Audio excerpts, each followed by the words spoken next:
Alright, hello. I am Rye Hamilton Smith, and I'm here with See Pigeons, and we're here with a pigeon.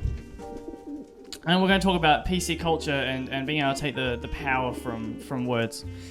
Do you feel the power of offensive words can be taken away by force or discussion, or is there only a natural progression of time that can do this?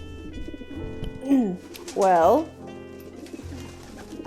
great question. I think that the power of words, offensive ones, I think that over time it does deteriorate for sure.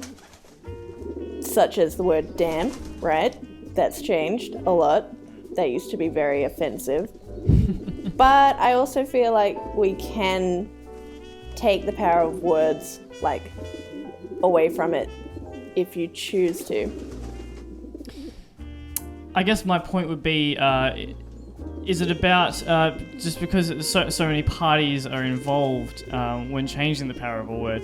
So even if you change the power of the word or attempt to, it can be almost nigh impossible perhaps to get everyone to think of the word in that way in such a short amount of time. And does that just require time to work through it? Yeah, I guess it does just require time. Well, I mean, we can. I've got a question that kind of continues on. When the power of a word is challenged and discussed by shows and other media such as South Park, do you think people then take that as a free pass to use the word with little regard, as if they're almost above it now because they've moved past the power of the word? You know? For sure. There's that episode. You know, that episode I was watching recently about Harley riders. And for sure, when I watched that, when I was only a wee little pigeon, I definitely found that word to be satisfying to say. And now looking back, I realize that was a bit, I was really immature, and also because they justified it on South Park, I definitely found it, somewhat okayed. Yeah, I mean, part of the joy of using such a word is the fact that some people are going to be pissed off. So, I guess, I don't know, it's kind of like maybe not double negative, but a bit of a paradox. Like, that's the fun of it having an offensive nature to it or having some power to it. By taking that away, you're free to use it, but then also the joy of it is kind of gone. Yeah, well, I guess that's just like anything, right? I mean, as soon as if you legalize weed, it's going to become a bit, I don't know, I don't think it'd be as thrilling or such as, illegal drugs or anything. I don't think any of that's going to be as thrilling. I mean, of course that's different because they are drugs. Great. I should know, live off them. But I guess pigeons don't get persecuted for possession. Yeah, it's not really something that's on my radar.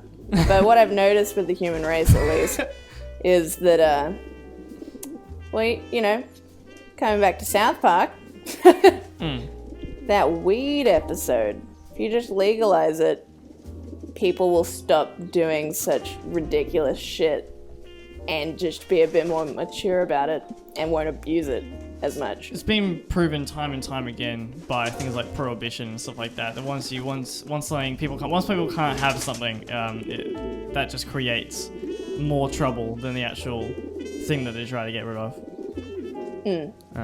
However, perhaps straying a bit far from the topic anyway.